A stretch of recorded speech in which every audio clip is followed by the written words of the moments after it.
Mi esposa me pidió un matrimonio abierto, y terminó sola. Yo reconstruí mi vida con alguien mejor.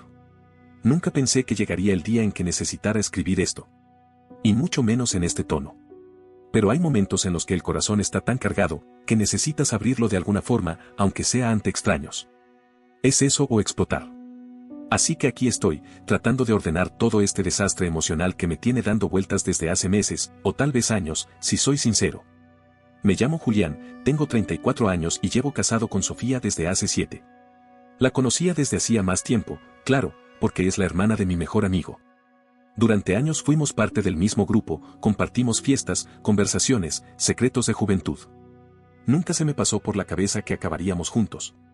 Pero cuando ambos teníamos poco más de 25, la vida nos empujó a vernos con otros ojos. Y sí, nos enamoramos. O eso creímos. O eso quise creer yo. Durante los primeros años de matrimonio todo fue, ¿cómo decirlo? Normal. Íbamos de la mano por la vida como tantas parejas. Teníamos nuestras peleas pequeñas, momentos de distancia que se resolvían con abrazos largos en la cocina o con un café caliente después de una discusión. Nunca pensé que algo estuviera mal. Y si lo estaba, Sofía nunca me lo dijo directamente. Empezó con quejas vagas. Ya no es como antes, me siento estancada, necesitamos más emoción. Yo, como un idiota, trataba de entender qué quería decir. Le proponía viajes, noches de juegos, cenas temáticas, lo que fuera. Ella solo me decía que buscara, que hoy en día las parejas experimentan cosas nuevas. Que tenía que investigar. Así fue como entramos en una espiral que, ahora lo veo, no llevaba a ninguna parte buena. Primero fueron los juegos de roles, luego los juguetes, después el BDSM. Tomamos incluso un taller, sí, un maldito taller sobre cómo dominar y someter con seguridad. Era raro, pero al mismo tiempo me parecía divertido. La veía feliz, emocionada. Y yo pensé, si esto salva nuestro matrimonio, vamos con todo. Pero no. Sofía no se quedaba satisfecha con nada. Lo que la emocionaba una semana, a la siguiente le parecía aburrido. Su deseo era como una llama sin control, ardía fuerte, pero consumía todo a su paso. Y yo me dejaba consumir con tal de mantenerla feliz. El punto de no retorno llegó durante un viaje a una isla en el sur de Asia. Era una escapada que habíamos planeado con entusiasmo. Sol, playa, comida exótica. Y ahí, entre callejones adornados con luces tenues, encontramos esos salones de masajes que parecían de película barata. Anuncios con frases como masajes eróticos privados y su identidad es confidencial. Sofía estaba fascinada. Para mí era claramente un prostíbulo disfrazado, pero ella insistió en que probáramos. Dijo que era parte de la cultura, que no podía juzgar sin saber. No pude decirle que no. Entré a una de esas cabinas. Me recibió una mujer en bikini, sonriente, que no parecía estar allí por vocación, sino por rutina. Empezó a masajearme y, sin avisar, me preguntó si quería que se quitara la ropa. Sentí que el mundo se me venía abajo. Me levanté de golpe, me vestí, salí corriendo como si hubiera visto un fantasma. Llamé a Sofía, no respondió.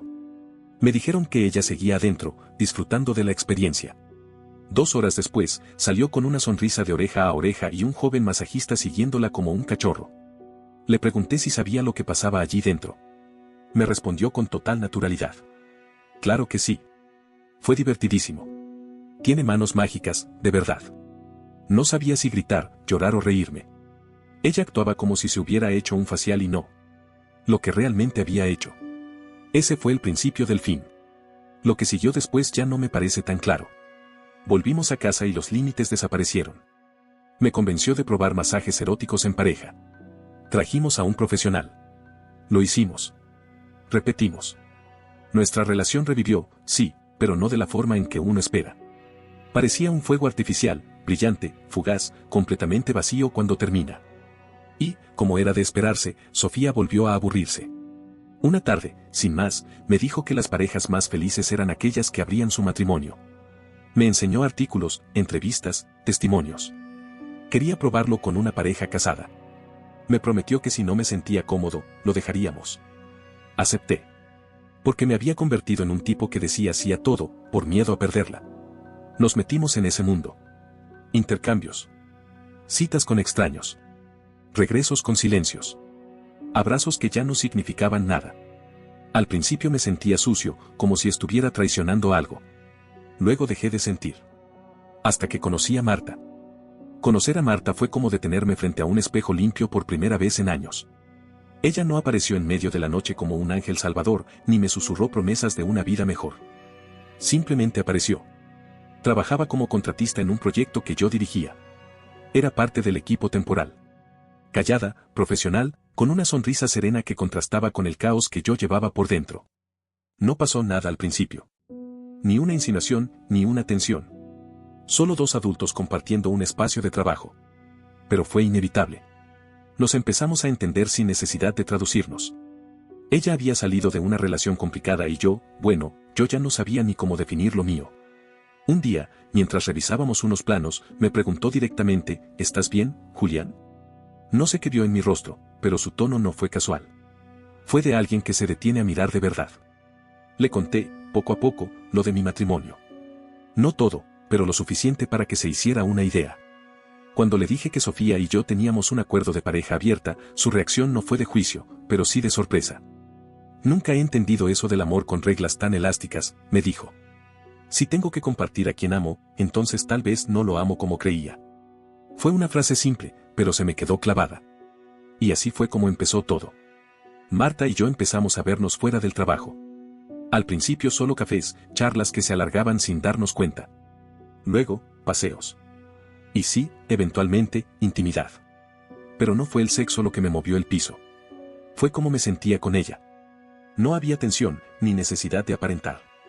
Con ella podía quedarme callado 10 minutos sin sentir culpa. No había juegos, ni celos. Solo paz. Y ahí fue donde me di cuenta de lo jodido que estaba todo con Sofía. Durante años pensé que estábamos explorando. Pero no. Yo estaba cediendo.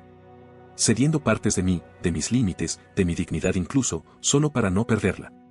La dejé llevar el volante mientras yo me convencía de que todo estaba bien. Cuando vi lo que era estar con alguien que me miraba como un ser humano y no como un experimento, el contraste fue brutal. Pero no todo fue tan fácil. La culpa me comía. Sabía que estaba rompiendo nuestras propias reglas. Sí, teníamos la libertad de ver a otras personas. Pero también habíamos dejado claro que si uno de los dos se involucraba emocionalmente, había que decirlo. Y yo estaba enamorándome. De verdad. Así que una noche me armé de valor y se lo conté a Sofía. Le dije que había alguien más. Que me sentía distinto con ella. Que no era una aventura, que no era algo físico. Que, por primera vez en años, me sentía visto. Pensé que Sofía lo entendería, que al menos reconocería que esto era parte del trato. Pero no. Se volvió loca. Eso es trampa. Me gritó, te estás enamorando. Eso no estaba permitido. Su cara se transformó. Era como si le hubiera quitado una posesión. No se trataba de amor, era puro control. Me dio un ultimátum, o Marta o yo. Y como un idiota, elegí a Sofía. Le dije a Marta que necesitaba distancia. Ella no se enojó, no me reclamó. Solo asintió, con esos ojos que ya sabían que esto iba a pasar. Era demasiado buena para este desastre. Pasaron los días. Luego las semanas. Sofía y yo seguíamos bajo el mismo techo, pero ya no había nada. Dormíamos separados. Hablábamos solo lo necesario. Éramos dos fantasmas compartiendo una hipoteca. Hasta que una noche, mientras ella se duchaba, vi que su teléfono vibraba. No suelo revisar sus cosas, nunca lo hice. ¿Para qué? Supuestamente no teníamos secretos. Pero ese número, ese contacto guardado como futuro, algo no me cuadró. Y ahí estaba todo. Mensajes, fotos, planes. Llevaba más de un año en una relación con otro hombre. Y no solo eso. Estaban planeando dejar a sus parejas para estar juntos. Desde mucho antes de que yo le contara sobre Marta, ella ya vivía otra vida. Me quedé helado. No lloré. No grité. Solo volví a dejar el teléfono donde estaba y me fui a dormir. No porque no me importara, sino porque ya no sentía nada. Ni odio. Ni tristeza. Ni siquiera sorpresa. Había cruzado esa línea en la que uno deja de luchar. Donde ya no queda nada por rescatar. Y ahí entendí que lo único que me quedaba por hacer era irme. No hice escándalo. No rompí platos. No la enfrenté gritando, lo sabía. Ya no tenía energía para eso. Al día siguiente, mientras Sofía salía a una reunión, abrí una hoja de cálculo y empecé a poner orden a mi caos, cuentas conjuntas, seguros, contratos, todo lo que aún nos unía más allá de lo emocional. Todo lo que me ataba legalmente a una persona que ya no reconocía. Llamé a un abogado. Uno de esos que no hace preguntas innecesarias y solo trabaja en silencio. Le dije que quería un divorcio limpio. Nada de drama. Nada de prensa social. Que revisara las finanzas, que me ayudara a proteger lo poco que me quedaba intacto, mi tranquilidad. Le mandé todos los documentos por correo electrónico y le pedí que preparara los papeles para que ella solo tuviera que firmar. Mientras tanto, me dediqué a desaparecer de a poco. Empecé a sacar mis cosas en cajas pequeñas. Nada que se notara. Primero algunos libros, luego mi ropa de invierno. Le dije a Sofía que había un problema con el aire acondicionado en la oficina y que me dejarían trabajar desde otra sede. No preguntó demasiado. Quizás ya sabía que se acercaba el final, o quizás le daba igual. Una noche, después de fingir una cena como si fuéramos compañeros de piso que se toleraban, ella me dijo con toda naturalidad que se quedaría a dormir en casa de una amiga porque necesitaba espacio. No respondí. Solo asentí. Esa noche empaqué lo que me quedaba. Dejé las llaves encima de la mesa. Puse una carta junto a los papeles del divorcio. Sofía. Te ahorré el tiempo y la energía de prepararme la trampa. Aquí están los papeles. No voy a pedirte explicaciones. No me las debes. Tampoco te deseo mal. Solo no quiero seguir en este juego. Que encuentres lo que estás buscando. Julián. Me fui. Manejar fue como cruzar un puente invisible. Atrás quedaba todo, las promesas rotas, la vida que pensé que iba a construir con ella, y esa versión de mí que se arrastró demasiado tiempo detrás de alguien que ya no lo quería. Me instalé en un pequeño apartamento en la ciudad vecina. Nada lujoso, pero era mío. Silencioso. Limpio. Sin sombras. Mi jefe, con quien había hablado semanas antes, me ayudó a conseguir una transferencia. Ahora trabajo en una oficina donde nadie sabe nada de mi historia. No hay susurros, ni bromas veladas sobre matrimonios abiertos, ni sonrisas condescendientes cuando me preguntan por mi esposa. Estoy solo. Pero es un solo distinto. No es soledad, es paz. Bloqueé a Sofía de todas partes. Pero durante semanas, veía cómo se acumulaban sus llamadas en la carpeta de bloqueados. También me escribió. Al principio, mensajes largos, culpables, suplicantes. Luego, más agresivos. Me acusaba de haberla abandonado, de haberla engañado con Marta. Que yo era un hipócrita.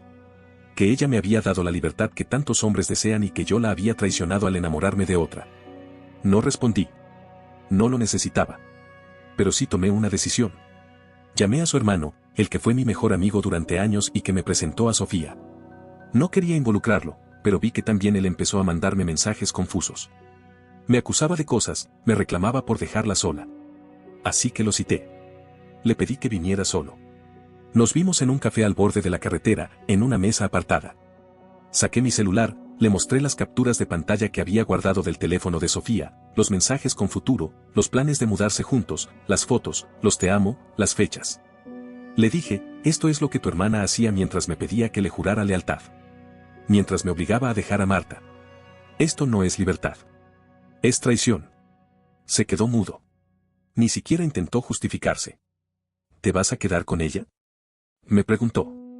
No. Ya no hay nadie a quien quedarse, respondí.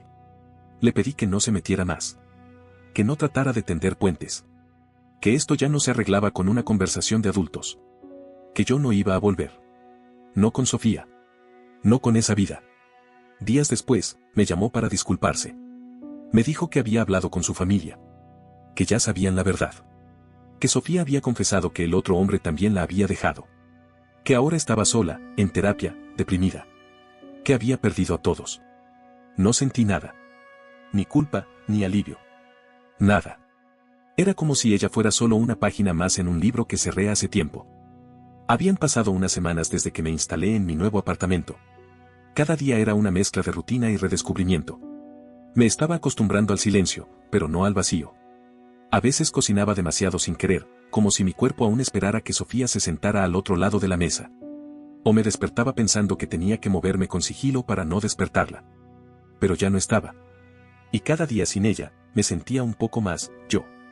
Un viernes por la tarde, mientras organizaba una vieja caja con cables, recibí un mensaje de Marta. Hola, no quiero incomodarte. Solo quería saber si estás bien. Me quedé mirándolo por unos segundos. No era una cadena. No era una indirecta. No era una súplica. Era simple. Humano. Respiré hondo y le respondí. Estoy mejor. Me mudé. Estoy tratando de reconstruirme. Me respondió casi al instante. Si en algún momento necesitas compañía para tomar un café, sin presiones, solo avísame. A veces los silencios son menos pesados cuando hay alguien enfrente.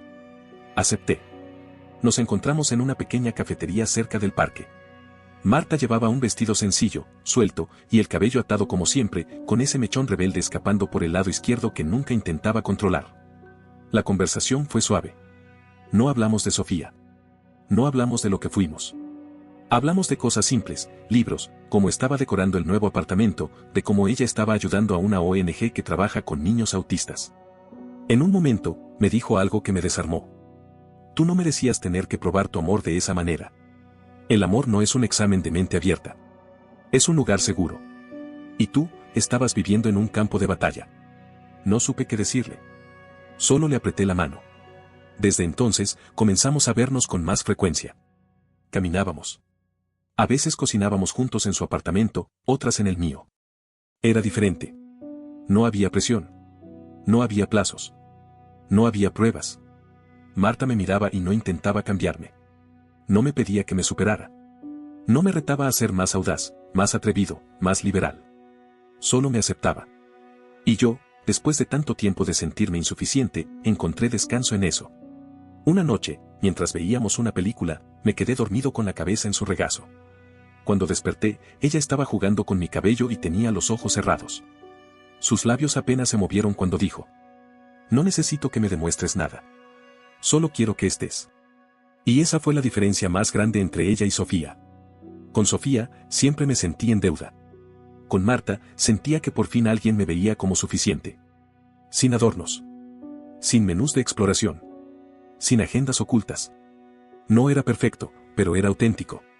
Y en ese momento, supe que ya no necesitaba regresar a ningún pasado para confirmar lo que ya era evidente: el amor no se construye rompiendo los límites del otro.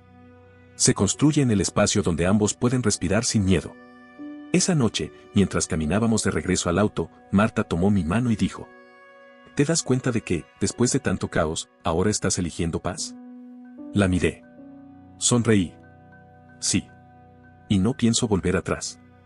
El cumpleaños de Marta llegó con una claridad que no había sentido en años. Era una mañana templada, con sol tímido, como si el cielo supiera que aquel día no era para grandes gestos, sino para detalles sinceros. Le dije que tenía una sorpresa. No mencioné el hogar infantil, ni la hora, ni el plan. Solo le pedí que se pusiera algo cómodo, que confiaría en mí. Subió al auto con una sonrisa curiosa y esa mirada suya que mezcla ternura con astucia. ¿Me vas a secuestrar? Bromeó. Tal vez. Pero serás bien tratada. Cuando llegamos al hogar, ella se quedó en silencio unos segundos. Luego, sin decir nada, bajó del auto y me abrazó. Fuerte. De esos abrazos que no piden permiso, que simplemente suceden porque son necesarios. Pasamos la mañana jugando con los niños, llevamos regalos, pintamos murales y preparamos pequeños sándwiches con formas de animales. Marta brillaba. No por lo que hacía, sino por cómo lo hacía. No necesitaba exhibirse. Solo estaba, presente. A mitad de la tarde, mientras ella contaba cuentos en voz alta a un grupo de niños en círculo, me alejé un poco. Me senté en una banca. Y observé. Y ahí me cayó todo. Como una ola inesperada. Mi esposa, mi exesposa, me hizo sentir que amar era transgredirme. Me enseñó a normalizar el sacrificio como acto de fidelidad. Me convenció de que ceder era prueba de compromiso. Que abrir puertas que me dolían era prueba de amor. Y sin embargo, ahí estaba Marta. En su mundo, en su luz. Amando sin dañar. Acompañando sin exigir. Brillando sin necesidad de apagarme. Esa noche, en el auto, ella me agradeció la sorpresa. Dijo que fue el mejor cumpleaños en mucho tiempo. A veces me pregunto, dijo bajito, si después de tanta oscuridad podemos confiar de nuevo en la luz. La miré. Tomé su mano. Yo estoy empezando a hacerlo contigo. Semanas después, sin mucho protocolo, comenzamos a vivir juntos. No fue una conversación dramática. Un día traje mi cepillo de dientes, luego una muda de ropa, y de pronto ya no tenía sentido volver a mi departamento. Marta y yo hicimos algo que nunca pude lograr con Sofía: construir algo lento, real y sin disfraces. Mi divorcio con Sofía quedó atrás. Me enteré por su hermano que ella se había mudado de ciudad. Que estaba intentando reconstruirse a su manera. No sentí rabia. No sentí compasión. Solo sentí que, por fin, nuestra historia estaba cerrada. A veces me pregunto en qué momento exacto comenzó mi transformación. No fue cuando descubrí el teléfono, ni cuando me mudé, ni siquiera cuando conocí a Marta. Fue, creo, el día en que decidí que merecía algo mejor. Que ser bueno no era sinónimo de dejarse romper. Que amar no implicaba perderse. Hoy, Marta y yo estamos bien. No perfectos. Solo, bien. Discutimos por la temperatura del aire acondicionado, por quien se comió el último pedazo de torta, por qué ella tarda una eternidad en elegir una película. Cosas normales. Cosas de dos personas que se eligen cada día sin condiciones ni trampas. Y aunque a veces me asaltan fantasmas, he aprendido a mirarlos a los ojos y dejarlos ir. Ya no necesito respuestas del pasado. Tengo suficiente con las certezas del presente. Porque después de perderme en el deseo de complacer a alguien, después de vaciarme intentando sostener lo insostenible, encontré la paz en alguien que no necesitaba que yo hiciera malabares emocionales para amarme. Encontré a Marta. Y lo más importante, me encontré a mí. No olvides dejar tu opinión en los comentarios, dejar tu like y compartir este video.